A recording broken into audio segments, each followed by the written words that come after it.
Babe, papahain ko ba ito kay pare? Oo, pakain mo na. Wow naman! Oh, di ba? Sabi ko sa iyo eh. Eh babe, paano ikaw mamaya?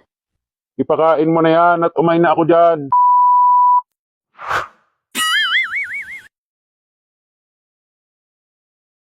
Pare, Oh, aga mo ah. oo, buti nga naabutan kita. Pasok ka na? Oo, papasok na. Baka mapasukan pa ng iba eh. Balita ko eh, nanalo ka daw sa sabong kahapon ah. Nanalo ng kaunti. Wow naman! Buti ka pa. Pabalato ako.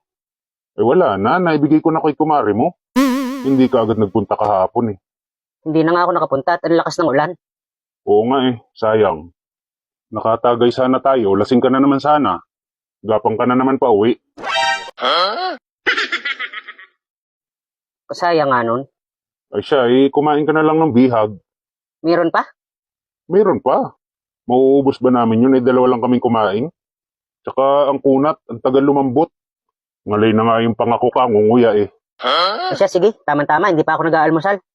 Pasok ka na lang doon. Nandun naman si Mari mo. Papasok na kasi ako sa trabaho eh. Ah, sige, ingat.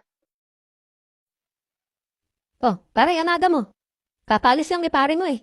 Sayang, di mo naabutan. Naabutan ko pa, kausap ko nga doon sa labas. Ah, nandiyan pa pala. Oo, sabi nga sa akin eh, pagbigyan mo daw ako. Lang niya hata? Sinabi niya yun? Oo, kakasabi nga lang eh, kausap ko doon sa labas. Sigurado ka ah? Oo, promise. Oo, sige.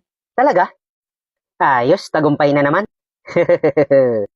Pero bilisan mo lang ha, marami pa kasi akong gagawin. Eh, sabi ni pare, kainin ko daw muna eh. Lang niya ka? Sinabi niya yun? Oo nga, Sigurado ka? Bakit naman niya sasabihin yun? ayaw maniwala. Kahit itanong mo pa, nandyan pa yun, hindi pa nakakasakay. Sige nga, tanong ko. Babe, papahain ko ba ito kay pare? Oo, pakain mo na. Wow naman! Oh, di ba? Sabi ko sa iyo eh. Eh babe, paano ikaw mamaya? Ipakain mo na yan at umay na ako dyan. Ngalay na rin yung pangako.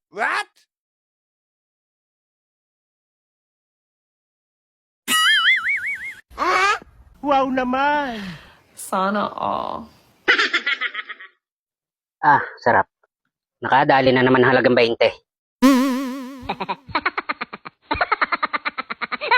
Ano, okay ka na? Okay na, solve na. Ano, masarap? Oo ah, talap pa sa isda kahit walang samya. Baka nagugutom ka, may tira pa dyan na manok kagabi. Kumain ka muna. Ay hindi naman ako kumakain ng ganong talunan. Bakit naman?